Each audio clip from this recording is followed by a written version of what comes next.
जैसे कि एक प्रश्न में पूछा गया कि x धन y बराबर 7 कोई एक समीकरण है, इसे xy प्लेन या निर्देशांक तल पर आपको निरूपित करना है, शो करना है यहाँ पे। तो सबसे पहले हम क्या करेंगे, x धन y बराबर 7 इस समीकरण के हल को निकालेंगे। तो पहले x बराबर रखेंगे 0, x बराबर 0 रखने पर y बराबर 7 आया। तो एक हल आपको प्राप्त हुआ 0 और 7। फिर दूसरा y की जगह पे 0 रखेंगे तो आपको x की जगह x बराबर 7 मिलेगा। तो एक अन्य हल आपको प्राप्त हुआ जो कि 7x 7 है, y 0 है। तो ये आपके दो हल हुए, एक ये इस समीकरण के दो हल हुए ये। अब इन दोनों बिंदुओं को इस एक्स वाई पर निरूपित करना है, दर्शाना है आपको। तो सबसे पहले x बराबर 0, तो x बराबर 0 का मतलब ये पॉइंट, इस पॉइंट को हम कहते हैं मूल बिंदु, इसे हम कहेंगे मूल बिंदु, जो कोऑर्डिनेट 0 0 को दर्शाता है। ये कोऑर्डिनेट यहाँ पे अगर आपको कोई कोऑर्डिनेट, ये 0 0 मूल बिंदु।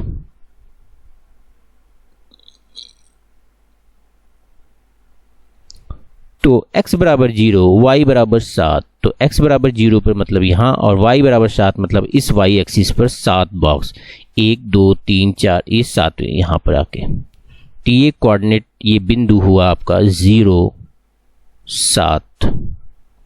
फिर y एक्स एक्सिस पे 7 मतलब कि यहाँ पे 7, y एक्सिस पे 0, तो y एक्सिस पे 0 है मतलब कि यहाँ ये भी मूल बिंदु पे है। फिर x पर 7 मतलब 1 2 7, x एक्सिस पे 7 पॉइंट चलकर यहाँ पे आएंगे हम। तो यहाँ पर ये क्या होगा, बिंदु होगा आपका 7 0। अब इन दोनों बिंदुओं को मिलाएंगे, इन दोनों बिंदुओं को मिलाएंगे। तो हम देखते हैं हमें यहाँ पे एक सीधी रेखा प्राप्त हुई।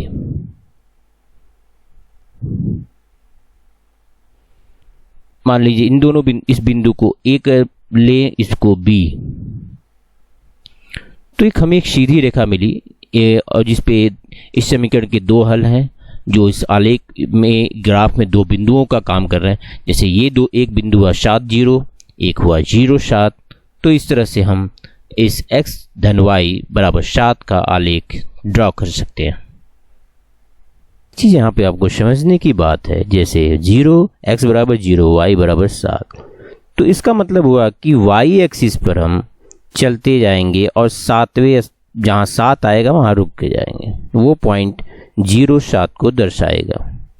फिर y बराबर 7 और x बराबर 7 या y बराबर 0, तो y बराबर 0 का मतलब कि x एक्सिस पे चलेंगे और y का x का जो मान होगा उसको वहाँ पे रखेंगे। जैसे कि x का यहाँ पे मान 7 है, y बराबर 0, तो मतलब x एक्सिस पे 7वें पॉइंट पे जाके हम रुकेंगे और जो दर्शाएगा उस पॉइंट को 7 0 के।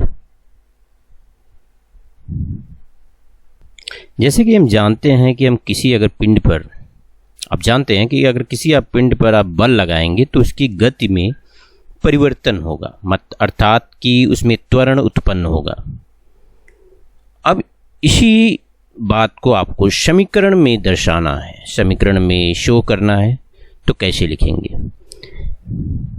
मान लीजिए मैंने किसी पिंड पर y मात्रक का बल लगाया और उसमें त्वरण जो उत्पन्न हुआ वो x मात्रक का त्वरण, उसकी गति में डिफरेंसेस मतलब गति में परिवर्तन मात्रक x मात्रक का त्वरण उत्पन्न हुआ, और y x के जो बल है वो त्वरण के अनुक्रमानुपाती है। मतलब कि x का मान जैसे y का मान जैसे जैसे बदलेगा, मतलब कि आप बल को जैसे जैसे बदलेंगे, उसको अलग अलग बल लगाएंगे, वैसे वैसे उसके त्वरण में अलग अलग तरह से बदलाव उत्पन्न होगा। जैसे आप बल को बढ़ा देंगे तो त्वरण भी बढ़ जाएगा, बल को घटा देंगे त्वरण भी कम हो जाएगा। तो इस तरह से मतलब कि आप इसको इस तरह से विज्ञान की भाषा में लिखते हैं, y अनुक्रमानुपाती है x के, बल त्वरण के अनुक्रम। तो आपको इसको इस तरह से भी लिख सकते हैं कि x में कोई एक अचर राशि से गुणा करे जो कि वह बल y के बराबर हो जाए, मतलब कि k इंटू एक्स।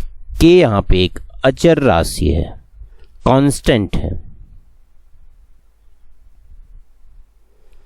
तो जैसे कि आप जानते हैं, बल बराबर किसी वस्तु पर लगाया गया बल उस वस्तु के द्रव्यमान और उसके त्वरण के बराबर होता है, त्वरण के गुणनफल के बराबर होता है। किसी वस्तु पर लगाया गया बल उस वस्तु के द्रव्यमान और उसमें उत्पन्न त्वरण के गुणनफल के बराबर होता है, वह बल। तो F बराबर है m गुणे a, तो m a।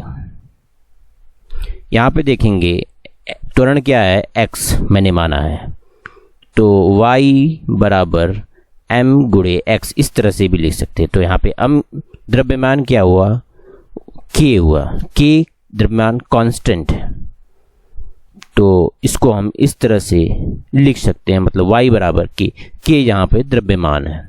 अब इसे आपको इस प्लेन xy प्लेन पर या निर्देशांक तल पर आपको निरूपित करना है, इस y बराबर kx समीकरण को।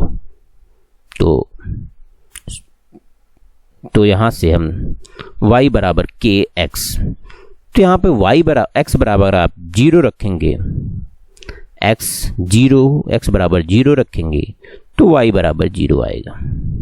अर्थात एक सॉल्यूशन मिला 0 0, x बराबर 0, y बराबर 0। मतलब कि ये जो मूल बिंदु है ये 0 0 को दर्शा 0 0। अगर अब यहाँ पे जैसे कि k, इसको अगर आप कोई फिक्स एक राशि नहीं मानेंगे तब तक ग्राफ को खींचना आसान नहीं होगा। तो आपने मूल बिंदु तो पता कर लिया, लेकिन उसके अलावा और भी हल आपको नहीं पता हो पाएंगे। तो इसके लिए आप मान लीजिए k को मैंने मान लिया, मान k को मैंने मान लिया 5। तो इस स्थिति में तो y बराबर हो जाएगा, y बराबर हो जाएगा 5x। तो y की जगह पे, अगर x की जगह पे अगर हम यहाँ पे x बराबर 1 लेंगे तो आपको इस समीकरण में y बराबर मिलेगा 5। तो एक हल आपको मिला 1 5। अब 1 5 को, इस बिंदु को आप इसको निर्देशांक तल पर निरूपित कैसे करेंगे, x 1 है तो 1 पर 5, तो यहाँ पे ऊपर 1, y एक्सिस पर 5 है, तो यहाँ x एक्सिस पर 1, y एक्सिस पर 5, मतलब यहाँ पर बिंदु होगा आपका 1 5। तो इस बिंदु से होते हुए हम एक रेखा खींचेंगे दोनों से, जैसे ये यहाँ से होते हुए इसको, इन दोनों बिंदुओं को मिलाएंगे 1 5 और मूल बिंदु को।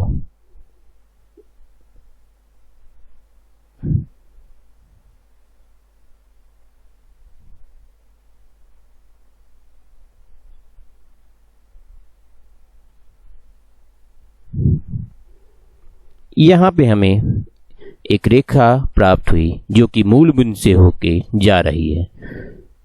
यहाँ पे 0 0 से ये पता चला, अगर आप बल 0 लगा रहे हैं, बल नहीं लगा रहे हैं, तो उसके गति में भी कोई भी परिवर्तन, उस पिंड के त्वरण में त्वरण उत्पन्न नहीं हुआ या उसके पिंड के गति में कोई भी परिवर्तन नहीं आएगा।